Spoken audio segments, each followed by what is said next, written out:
जिस जालिम ने मेरे अब्बू को मारा है हमें इंसाफ दिलाया जाए, उसे फांसी के फंदे पे लटकाया जाए, क्योंकि किसी और को यतीम ना कर FIR सके। कराई है, 365 का परचा कराया है। पुलिस ने साडे नाल बहुत अच्छा तावन किया है, साडे शाना बशाना खड़ी रही है, हर वक्त साडी गल सुनी, साडे नाल चले ने। इंसाफ चाहिए, इस बंदे को चौक में लटकाना चाहिए। मेरा भाई ले गया। मरियम नवाज से गुजारिश करता हूँ, हमारी तरफ देखे, सोचे। फिर उन्हें आख्या जी रात नू 12 वजे मेरे को एक बंदा आया तो उन्होंने लैके चला गया। बंदे का मरान नामी दसे, कोई मकसद अग्गा पिछा नहीं होंदा, मरान बंदा सी, वो लैके चला गया।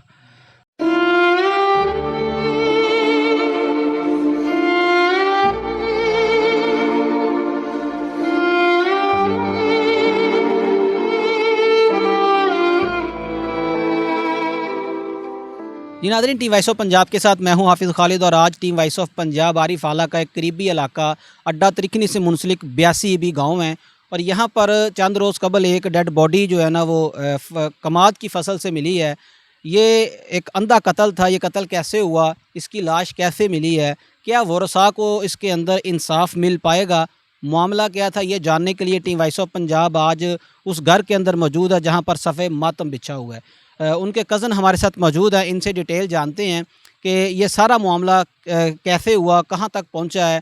आज जो है ना वो उसको दफना दिया गया है भाई को, लेकिन ये मामला बना क्यों है, आखिर ये कत्ल क्यों किया गया है, इसके पीछे असल रीज़न क्या थी और हमारी जो पंजाब पुलिस है उनका क्या रोल है, क्या इनको इंसाफ मिल पाएगा या नहीं, आज के प्रोग्राम के अंदर हम आपको बताएँगे। जुड़े रहिए वॉइस ऑफ पंजाब। अस्सलाम वालेकुम। वालेकुम सलाम जी। भजन की नाम? हाफिज़ अब्दुल गफूर। ਜਿਹੜੇ ਭਾਈ ਫੌਤ ਹੋਏ ਨੇ ਜਿਨ੍ਹਾਂ ਦੀ ਡੈੱਡ ਬੋਡੀ ਮਿਲੀ ਹੈ, ਤੁਹਾਡੇ ਕੀ ਲੱਗਦੇ ਸੀ? मेरे कज़न सन जी, मेरी खाला के बेटे सन। ਇਹਨਾਂ ਦੀ ਡੈੱਡ ਬੋਡੀ ਜਿਹੜੀ ਮਿਲੀ ਹੈ ਉਹ ਕਿੰਨੇ ਦਿਨਾਂ ਤੋਂ ਬਾਅਦ ਮਿਲੀ? 13 दिन तो बाद मिली है जी। ਤੇ ਮਾਮਲਾ ਕਿੰਨੇ ਦਿਨ हाँ जी ਪੁਰਾਣਾ? हाँ जी, 17 दिन मकसद 17 तरीक ਨੂੰ ਘਰੋਂ ਗਏ ਨੇ ਅੱਛਾ ਜੀ। ਤੇ ਵਾਪਸ ਨਹੀਂ ਆਏ। ਰਾਤ ਘਰੋਂ ਗਏ ਨੇ 8:30 ਤੇ ਅੱਗੇ ਤਕਰੀਬਨ ਪੰਪ ਤੇ 8:40 ਤੇ ਤੇਲ ਪਵਾਇਆ ਨੇ।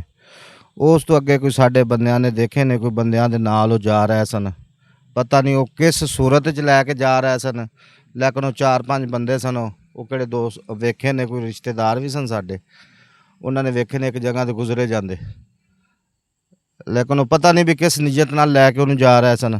ਉਸ ਤੋਂ ਬਾਅਦ ਉਹ ਘਰ ਵਾਪਸ ਨਹੀਂ ਆਏ। ਅਸੀਂ ਤਲਾਸ਼ ਕਰਨਾ ਰਾਤ 12 ਵਜੇ ਤੋਂ ਸ਼ੁਰੂ ਕਰ ਦਿੱਤਾ, ਸਾਨੂੰ ਨਹੀਂ ਮਿਲੇ। ਉਸ ਤੋਂ ਬਾਅਦ ਸਾਨੂੰ ਉਹ ਡੈੱਡ ਬਾਡੀ ਦੀ ਸੂਰਤ 'ਚ ਮਿਲੇ ਨੇ। ਤੁਸੀਂ ਜਦੋਂ ਨਹੀਂ ਮਿਲੇ ਉਸ ਤੋਂ ਬਾਅਦ ਕੀ ਕੀਤਾ? ਐਪਲੀਕੇਸ਼ਨ ਦਿੱਤੀ, ਪੁਲਿਸ ਨਾਲ ਰਾਬਤਾ ਕੀਤਾ, ਕੀ ਕੀਤਾ? ਹਾਂਜੀ, ਅਸੀਂ ਐਪਲੀਕੇਸ਼ਨ ਦਿੱਤੀ, ਉਸ ਤੋਂ ਬਾਅਦ FIR ਕਰਾਈ ਹੈ, 365 ਦਾ ਪਰਚਾ ਕਰਾਇਆ ਹੈ। ਪੁਲਿਸ ਨੇ ਸਾਡੇ ਨਾਲ ਬਹੁਤ ਅੱਛਾ ਤਾਵਨ ਕੀਤਾ ਹੈ, ਸਾਡੇ ਸ਼ਾਨਾ ਬਸ਼ਾਨਾ ਖੜੀ ਰਹੀ ਹੈ, ਹਰ ਵਕਤ ਸਾਡੀ ਗੱਲ ਸੁਣੀ, ਸਾਡੇ ਨਾਲ ਚੱਲੇ ਨੇ। ਅਸੀਂ ਅਸਲ ਹਕੀਕਤ ਤੱਕ ਪਹੁੰਚੇ ਹਾਂ, ਮੁਲਜ਼ਮ ਪਕੜਿਆ ਹੈ। ਤੇ ਬਾਕੀ ਉਹ ਕੋਈ ਐਡਾ ਖਾਸ ਰੀਜ਼ਨ ਨਹੀਂ ਸੀ, ਉਹ ਕੋਈ ਪੈਸੇ ਉਹਦੇ ਕੋਲ ਲੈਣੇ ਸੀ ਮਰਨ ਵਾਲੇ ਨੇ। ਬੱਚਿਆਂ ਨੂੰ ਘਰੇ ਦੱਸ ਕੇ ਗਿਆ ਵੀ ਮੈਂ ਪੈਸੇ ਲੈਣੇ ਨੇ, ਕੁਛ ਮੈਂ ਲੈ ਕੇ ਆਉਂਦਾ ਪਿਆ। ਉਹਨਾਂ ਦਾ ਕੋਈ ਉਹ ਵਾਪਟਾ ਵਾਲੇ ਕੋਈ ਬਿੱਲ ਬੁੱਲ ਦਾ ਮਾਮਲਾ ਸੀ। ਉਹਨੇ ਕਿਹਾ ਜੀ ਮੈਂ ਲੈ ਕੇ ਆਉਣਾ, ਬੱਚਿਆਂ ਨੂੰ ਘਰੇ ਦੱਸ ਕੇ ਗਿਆ ਵੀ ਪੈਸੇ ਲੈ ਕੇ ਮੈਂ ਵਾਪਸ ਆਉਣਾ, ਇਨਸ਼ਾਅੱਲਾ ਸੁਬਾਹ ਆਪਾਂ ਮੀਟਰ ਵਾਪਸ ਲੈ ਲਾਂਗੇ। ਮੀਟਰ ਲਾਲ ਗਏ ਸਨ ਵਾਪਟਾ ਵਾਲੇ, ਉਹ ਇਸ ਤਰ੍ਹਾਂ ਦਾ ਕੋਈ ਰੀਜ਼ਨ ਸੀ ਅਤੇ ਉਹ ਬਸ ਉੱਥੇ ਹੀ ਗਏ ਨੇ। ਲੇਕਿਨ ਸਾਨੂੰ ਜਾਂ ਬੱਚਿਆਂ ਨੂੰ ਇਸ ਚੀਜ਼ ਦਾ ਇਲਮ ਨਹੀਂ ਹੈਗਾ ਸੀ ਵੀ ਉਹਨੇ ਪੈਸੇ ਲੈਣੇ ਕਿਸ ਬੰਦੇ ਕੋਲੋਂ ਨੇ। ਬੱਚਿਆਂ ਨੂੰ ਤਾਂ ਸਿਰਫ ਇਹ ਕਹਿ ਕੇ ਗਿਆ ਮੈਂ ਕਿਸ ਕੋਲ ਪੈਸੇ ਲੈਣੇ ਨੇ, ਲੈ ਕੇ ਆਉਣਾ, ਲੇਕਿਨ ਉਹ ਵਾਪਸ ਨਹੀਂ ਆਏ। ਵਾਪਸ ਮਕਸਦ ਡੈੱਡ ਬਾਡੀ ਦੀ ਸੂਰਤ 'ਚ ਆਏ ਨੇ ਔਰ ਬੜੀ ਬੇਹੁਰਮਤੀ ਨਾਲ ਮਕਸਦ ਕਤਲ ਕਰਕੇ ਇਨਸਾਨੀਅਤ ਦੀ ਤੋਹੀਨ ਕਰਦੇ ਹੋਇਆ ਬੋਡੀ ਸਾਨੂੰ ਮਿਲੀ ਹੈ। ਇੱਕ ਕਮਾਨ ਦੀ ਫਸਲ ਦੇ ਵਿੱਚ ਜਿਸ ਤਰ੍ਹਾਂ ਜਾਨਵਰਾਂ ਨਾਲ ਵਰਤਾਓ ਕੀਤਾ ਜਾਂਦਾ, ਇਸ ਤਰ੍ਹਾਂ ਉਹਨਾਂ ਨੇ ਸਾਡੇ ਬੰਦੇ ਨਾਲ ਵਰਤਾਓ ਕੀਤਾ। ਮਕਸਦ ਇੱਕ ਕਮਾਨ ਦੀ ਫਸਲ 'ਚ ਉਹਨਾਂ ਨੇ ਮੋਟਰਸਾਈਕਲ ਸੱਟੀ ਹੋਈ ਸੀ ਮੁਲਜ਼ਮਾਂ ਨੇ। ਉਸ ਤੋਂ ਬਾਅਦ ਤਕਰੀਬਨ 2 ਤੋਂ 3 ਮੁਰੱਬੇ ਦੇ ਦੂਰ ਜਾ ਕੇ ਡੈੱਡ ਬੋਡੀ ਸੱਟੀ ਹੋਈ ਸੀ। ਮੁਲਜ਼ਮਾਂ ਨੇ ਆਪ ਮਕਸਦ ਮੰਨੀ ਇਹ ਗੱਲ ਵੀ ਅਸੀਂ ਰੇਹੜੀ 'ਤੇ ਲੱਦ ਕੇ ਲਗਾਇਆ। ਮੁਲਜ਼ਮ ਤੁਹਾਨੂੰ ਕਿੰਨੀ ਦੇਰ ਬਾਅਦ ਲੱਭ ਕੇ ਦਿੱਤੇ ਪੁਲਿਸ ਨੇ? ਕਿਵੇਂ ਲੱਭੇ, ਕਿਵੇਂ ਪਤਾ ਲੱਗਿਆ ਵੀ ਇਹਨਾਂ ਨੇ ਮਾਰਿਆ? ਬਸ ਪੁਲਿਸ ਨੇ ਵੀ ਕੋਈ ਕੋਸ਼ਿਸ਼ ਕੀਤੀ, ਕੋਈ ਅਸੀਂ ਖੁਦ ਕੋਸ਼ਿਸ਼ ਕੀਤੀ। ਸਾਨੂੰ ਪਤਾ ਚੱਲਿਆ ਪਿੰਡ 'ਚੋਂ ਵੀ ਇਸ ਟਾਈਮ ਫਲਾਂ ਟਾਈਮ ਬੰਦਾ ਇਹਦੇ ਕੋਲ ਬੈਠਾ ਸੀ। ਉੱਥੋਂ ਅਸੀਂ ਖੁਦ ਉਹਨੂੰ ਗ੍ਰਿਫਤਾਰ ਕਰਵਾਇਆ, ਪੁਲਿਸ ਨੂੰ ਦੱਸਿਆ ਵੀ ਇਸ ਟਾਈਮ ਇਸ ਬੰਦੇ ਕੋਲ ਗਿਆ, ਇਸ ਤੋਂ ਅੱਗੇ ਨਹੀਂ ਹੋ ਜਾਂਦਾ। ਉਹਦੇ ਮੋਬਾਈਲ ਦੀ ਹਿਸਟਰੀ ਲਈ ਗਈ, ਉਹਦੀ ਆਖਰੀ ਕਾਲ ਕਿਹਦੇ ਨਾਲ ਹੋਈ? ਪੁਲਿਸ ਨੇ ਤਾਵਨ ਸਾਡੇ ਨਾਲ ਕੀਤਾ। ਮਕਸਦ ਉਹ ਮਰਨ ਵਾਲੇ ਦਾ ਡਾਟਾ ਲਿਆ। ਡਾਟਾ ਲੈਣ ਤੋਂ ਬਾਅਦ ਉਹ ਕਾਲ ਇਸੇ ਮਰਨ ਵਾਲੇ ਦੇ ਮੋਬਾਈਲ ਤੋਂ ਉਹਨੇ ਕੀਤੀ ਇੱਕ ਆਪਦੇ ਰਿਸ਼ਤੇਦਾਰ ਨੂੰ, ਮੁਲਜ਼ਮ ਨੇ ਉਹਦੇ ਰਿਸ਼ਤੇਦਾਰ ਨੂੰ ਮਿਲੇ, ਉਹਨੇ ਦੱਸਿਆ ਵੀ ਕਾਲ ਮੈਨੂੰ ਅਸਲਮ ਨੇ ਨਹੀਂ ਕੀਤੀ, ਮਰਨ ਵਾਲੇ ਨੇ ਨਹੀਂ ਕੀਤੀ, ਮੋਬਾਈਲ ਉਹਦੇ ਤੋਂ ਆਈ ਹੈ, ਲੇਕਿਨ ਕਰਨ ਵਾਲਾ ਫਲਾਂ ਬੰਦਾ, ਹਸਨ ਨਾਮੀ ਬੰਦਾ ਜਿਹੜਾ ਮੁਜ਼ਲਮ ਹੈ, ਇਸ ਟਾਈਮ ਗ੍ਰਿਫਤਾਰ ਹੈ ਹਵਾਲਾਤ 'ਚ, ਉਹਦਾ ਨਾਂ ਲਿਆ। ਉਸ ਜ਼ਰੀਏ ਫਿਰ ਅਸੀਂ ਅਗਾ ਟਰੇਸਿਆ। ਫਿਰ ਇਹਨੇ ਇੱਕ ਕਾਲ ਕੀਤੀ 19 ਤਰੀਕ ਨੂੰ, ਉਹ ਕੀਤੀ ਇੱਕ ਨਾਈ ਸੀ ਉਧਰ ਦਾ ਕੋਈ, ਉਹਨੇ ਵੀ ਸਾਨੂੰ ਦੱਸਿਆ ਵੀ ਯਾਰ ਤੁਹਾਡੇ ਇਲਾਕੇ 'ਚ ਮੇਰਾ ਕੋਈ ਵਾਕਫ ਬੰਦਾ ਨਹੀਂ ਹੈ, ਇੱਕੋ ਹੀ ਵਾਕਫ ਹੈ ਜਿਹੜਾ ਮੁਲਜ਼ਮ ਇਹਦਾ ਹੀ ਨਾਂ ਲਿਆ ਵੀ ਉਸ ਇਲਾਕੇ 'ਚ ਮੇਰਾ ਉਹ ਬੰਦਾ ਵਾਕਫ ਹੈ।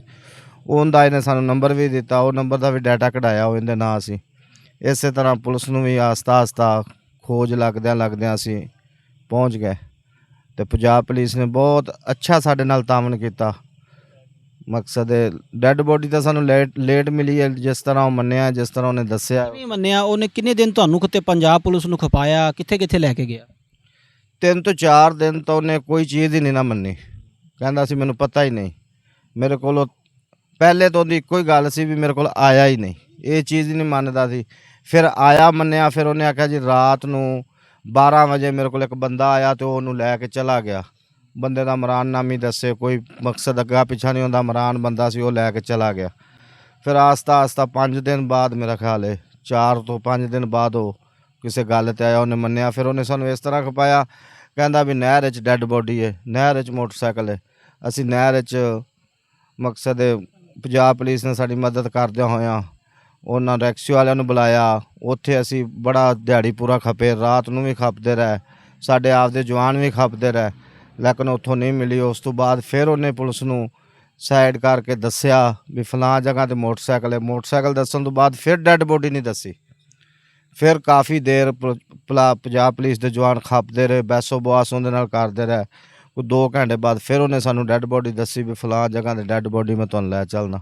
ਉੱਥੇ ਜਾ ਕੇ ਉਹਨੇ ਉਹ ਡੈੱਡ ਬੋਡੀ ਬਰਾਮਦ ਕਰਾਈ। ਵਜ੍ਹਾ ਦੱਸੀ ਮਾਰਨ ਦੀ, ਨੇ ਮਾਰਿਆ ਕਿਉਂ ਪਤਾ ਨਹੀਂ, ਪੁਲਿਸ ਨੂੰ ਤਾਂ ਕਹਿੰਦਾ ਜੀ ਉਹ ਸਾਡਾ ਕੋਈ ਲੈਣ ਦੇਣ, ਇਹੋ ਹੀ ਗੱਲ ਉਹ ਵੀ ਕਰਦਾ ਵੀ ਕੋਈ ਸਾਡਾ ਲੈਣ ਦੇਣ ਦਾ ਮਾਮਲਾ ਸੀ। ਕਿੰਨਾ ਕੁ ਲੈਣ ਦੇਣ, ਕਿੰਨੇ ਕੁ ਪੈਸਿਆਂ ਦਾ ਮਾਮਲਾ? ਬੱਚੇ ਕਿਹੜਾ ਘਰੋਂ ਦੱਸਦੇ ਤੇ ਕੋਈ 5 7 10 ਹਜ਼ਾਰ ਉਹਦੇ ਕੋਲ ਲੈਣਾ ਸੀ, ਬਸ ਇੰਨੇ ਕੋਈ ਪੈਸੇ ਲੈਣੇ ਸੀ, ਜ਼ਿਆਦਾ ਨਹੀਂ ਲੈਣੇ ਸੀ। ਜਿਹੜੇ ਬੱਚੇ ਸਾਨੂੰ ਦੱਸਦੇ ਨੇ, ਅਬ ਦੇਖੋ ਨਾ, ਉਹਦਾ ਛੋਟਾ ਜਿਹਾ ਬੱਚਾ ਹੈ, ਇਹ ਉਹਦਾ ਬੱਚਾ ਹੈ, ਮਕਸਦ ਹੈ ਬਾਕੀ ਬੱਚੀਆਂ ਨੇ, ਇੱਕ ਹੀ ਬੱਚਾ ਹੁੰਦਾ ਛੋਟਾ ਜਿਹਾ। ਤੇ ਇਹ ਹੀ ਦੱਸਦੇ ਨੇ ਸਾਨੂੰ ਵੀ ਪਾਪਾ ਸਾਡਾ ਪੈਸੇ ਲੈਣ ਗਿਆ ਸੀ। ਸਾਨੂੰ ਪਤਾ ਲੱਗਿਆ ਸਾਡੀ ਟੀਮ ਨੂੰ ਕਿ ਉਹ ਕੱਲਾ ਮਾਰਨ ਵਾਲਾ ਨਹੀਂ ਸੀ, ਜਿਹੜਾ ਮੁਲਜ਼ਮ ਉਹਦੇ ਨਾਲ ਕੋਈ ਹੋਰ ਲੋਕ ਵੀ ਸ਼ਾਮਲ ਸੀ। ਹਾਂਜੀ, ਹੋਰ ਲੋਕ ਸ਼ਾਮਲ ਨੇ, ਉਹਦੀ ਬੀਵੀ ਸ਼ਾਮਲ ਹੈ। ਇਹ ਮੁਲਜ਼ਮ ਦੇ ਦੱਸਣ ਦੀ ਗੱਲ ਹੈ। ਇੱਕ ਉਹਨੇ ਬਿਆਨ ਇਹ ਦਿੱਤਾ ਜੀ ਮੇਰੇ ਮਾਮੂ ਨੇ ਸ਼ਾਮਲ ਨਾਲ, ਹਾਂ ਵੀ ਜਿਸ ਵਕਤ ਮੈਂ ਵਕੂਵੇ ਤੇ ਇੰਤਕਾਮ ਕੀਤਾ, ਪਹੁੰਚਿਆ ਇੰਤਕਾਮ ਤੇ ਮੇਰੇ ਮਾਮੂ ਨੂੰ ਮੈਂ ਫ਼ੋਨ ਕੀਤਾ, ਬੁਲਾਇਆ ਤੇ ਬੁਲਾ ਕੇ ਤੇ ਫਿਰ ਮੇਰੇ ਨਾਲ ਸ਼ਾਮਲ ਹੋਏ ਨੇ। ਉਹਨਾਂ ਨੇ ਮੇਰੇ ਨਾਲ ਹੈਲਪ ਮੇਰੀ ਕੀਤੀ ਹੈ ਵੀ ਮੈਂ ਜੋ ਕੰਮ ਕਰ ਲਿਆ ਸੀ ਉਹਦੇ ਵਿੱਚ ਫਿਰ ਮੇਰੀ ਉਹਨਾਂ ਹੈਲਪ ਕੀਤੀ ਹੈ। ਇਹ ਮੁਲਜ਼ਮ ਦੇ ਦੱਸਣ ਦੀ ਗੱਲ ਹੀ ਹੈ, ਲੇਕਿਨ ਇਸ ਤਾਂ ਕੋਲ ਨਹੀਂ ਹੈਗੇ, ਇਸ ਤੋਂ ਉਹਦੇ ਦੱਸੀ ਗੱਲ ਕਰਦੇ ਪਏ। ਬੀਵੀ ਉਹਦੀ ਸ਼ੁਰੂ ਤੋਂ ਨਾਲ ਸ਼ਾਮਲ ਹੈ ਕਿ ਬੀਵੀ ਨੇ ਮੇਰਾ ਖਿਆਲ ਪੁਲਿਸ ਨੂੰ ਵੀ ਇਹ ਬਿਆਨ ਦਿੱਤਾ ਵੀ ਨਹੀਂ, ਪੁਲਿਸ ਨੂੰ ਬਿਆਨ ਨਹੀਂ ਦਿੱਤਾ, ਬਲਕਿ ਉਹ ਘਰ ਗਿਆ ਨਾ ਜਦੋਂ ਉਹਨੂੰ ਦੁਬਾਰਾ ਗਏ ਨੇ ਕੋਈ ਮੋਬਾਈਲ ਵਗੈਰਾ ਲੈਣ, ਤੇ ਉਦੋਂ ਉਹਦੀ ਬੀਵੀ ਪਿੱਛੋਂ ਉਹਨੂੰ ਆਵਾਜ਼ ਦੇ ਰਹੀ ਸੀ ਵੀ ਤੈਨੂੰ ਮੈਂ ਆਂਦੀ ਸੀ ਨਾ ਐਵੇਂ ਨਾ ਕਰੀਏ। ਉੱਥੋਂ ਮਹਿਸੂਸ ਇਹ ਹੋਇਆ ਨਾ ਵੀ ਬੀਵੀ ਨਾਲ ਹੈ। ਹਾਂਜੀ, ਔਰ ਪੁਲਿਸ ਦੇ ਸਾਹਮਣੇ ਉਹਨੇ ਆਪਦੀ ਜ਼ੁਬਾਨ ਨਾਲ ਵੀ ਇਕਰਾਰ ਕੀਤਾ ਇਹ ਚੀਜ਼ਾਂ ਦਾ। ਮਕਸਦ ਹੈ ਆਪਦੀ ਬੀਵੀ ਨੂੰ ਜਾਂ ਆਪਦੇ ਮਾਮੂ ਦਾ ਉਹਨੇ ਇਕਰਾਰ ਕੀਤਾ ਪੁਲਿਸ ਨੂੰ ਅੱਗੇ ਵੀ ਜੀ ਅਸੀਂ, ਮੇਰੇ ਮਾਮੂ ਮੇਰੇ ਨਾਲ ਨੇ, ਮੇਰੀ ਬੇਗਮ ਮੇਰੇ ਨਾਲ ਹੈ। ਇਸ ਟਾਈਮ ਕਾਤਲ ਕੱਲਾ ਹੀ ਹਵਾਲਾਤ ਚਾਹੀਏ, ਉਹਨਾਂ ਨਾਲ ਬਾਕੀ ਸਾਥੀ ਵੀ ਨੇ? ਨਹੀਂ, ਇਕੱਲਾ ਹੀ ਹਵਾਲਾਤ 'ਚ, ਬਾਕੀ ਸਾਥੀਆਂ ਸੁਣਿਆ ਵੀ ਜ਼ਮਾਨਤ ਕਰਾਈ, ਅਦਾਲਤ ਕੋਲੋਂ ਜ਼ਮਾਨਤ ਲਈ ਹੈ। ਲੇਕਿਨ ਪੰਜਾਬ ਪੁਲਿਸ ਨੇ ਕੋਸ਼ਿਸ਼ ਕੀਤੀ ਹੈ, ਲੇਕਿਨ ਉਹਨਾਂ ਕੋਲ ਜ਼ਮਾਨਤਨਾਮਾ ਸੀ। 9 ਤਰੀਕ ਤੱਕ ਉਹਨਾਂ ਦੀ ਜ਼ਮਾਨਤ ਹੈ।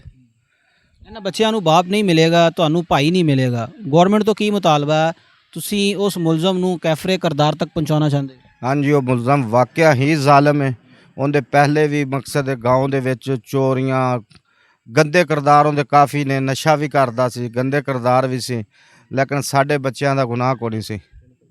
ਤੇ ਸਾਡੀ ਅਪੀਲ ਹੈ ਹਕੂਮਤ ਦੇ ਅੱਗੇ, ਸਾਡੀ ਮੋਤਬਾਨਾ ਗੁਜ਼ਾਰਿਸ਼ ਹੈ, ਅਪੀਲ ਹੈ ਵੀ ਸਾਡੇ ਨਾਲ ਫੁੱਲ ਤਾਵਨ ਕੀਤਾ ਜਾਵੇ ਤੇ ਇਹਨੂੰ ਇਹਦੇ ਇੰਤਕਾਮ ਤੱਕ ਪਹੁੰਚਾਇਆ ਜਾਵੇ।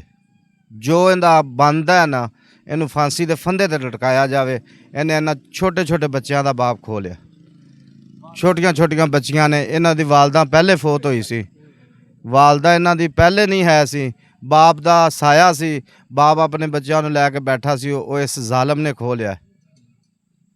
ਬਾਕੀ ਸਾਡੀ ਅਪੀਲ ਹੈ ਹਕੂਮਤ ਅੱਗੇ, ਅਦਾਲਤਾਂ ਅੱਗੇ, ਪੰਜਾਬ ਪੁਲਿਸ ਅੱਗੇ ਵੀ ਹਰ ਤਰ੍ਹਾਂ ਦਾ ਸਾਡੇ ਨਾਲ ਮਜ਼ੀਦ ਤਾਵਨ ਕਰਕੇ ਤੇ ਇਹਨੂੰ ਇੰਤਕਾਮ ਤੱਕ ਪਹੁੰਚਾਇਆ ਜਾਵੇ।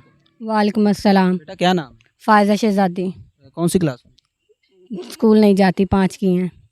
आपके वालदा पहली दुनिया में नहीं थे, अब आपके वालिद साहब को जो है ना वो मारा गया, उनका कत्ल किया गया है। पंजाब पुलिस का बड़ा अच्छा ताउन रहा है आपके साथ, तो अब मुलज़म जो है वो पकड़े जा चुके हैं।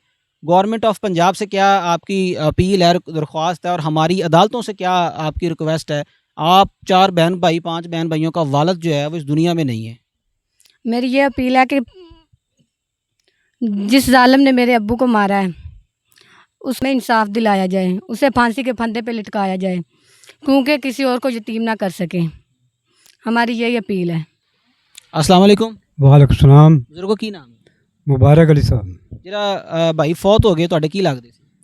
मेरा छोटा भाई है ਛੋਟਾ ਭਾਈ ਸੀ जी।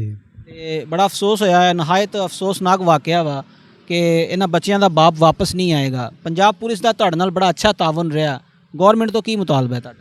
सर मेरा गवर्नमेंट से ताल्लुक ये है कि मुझे इंसाफ चाहिए। इस बंदे को चौक में लटकाना चाहिए। मेरा भाई ले गया। मरियम नवाज से गुजारिश करता हूँ कि हमारी तरफ देखे, सोचे। छोटे छोटे 4 बच्चे छोड़ गया, कौन जिम्मेदार है? मरियम साहब मेरी बहन है, आप इंसाफ चाहिए, इंसाफ चाहिए, और अभी इसी वक्त। जी नाज़रीन, टीम वॉइस ऑफ पंजाब के साथ लवाहिकीन जो हैं वो हम मौजूद हैं, उनके छोटे छोटे बच्चे भी हमारे साथ मौजूद हैं। 4 से 5 बच्चों का वो बाप था और बेगुनाही के अंदर वो मारा गया है। इसके अंदर खुशाइन बात ये है कि पंजाब पुलिस का इनके साथ बहुत अच्छा कोऑपरेट रहा है। तो इनका गवर्नमेंट ऑफ पाकिस्तान से, गवर्नमेंट ऑफ पंजाब से और हमारी अदलिया से ये गुजारिश है कि इस मामले को जल्द से जल्द निपटाया जाए और जो मुलज़म हैं उनको कैफ़रे करदार तक पहुँचाया जाए, ताकि हमारे मुआशरे के अंदर मज़ीद जो है वो अमन की फ़ज़ा कायम रह सके। टीम वॉइस ऑफ पंजाब बहुत जल्द मिलेगी एक नए प्रोग्राम के साथ। अपना ख्याल रखिएगा। टीम वॉइस ऑफ पंजाब को इजाज़त दें। अल्लाह हामिद नासर।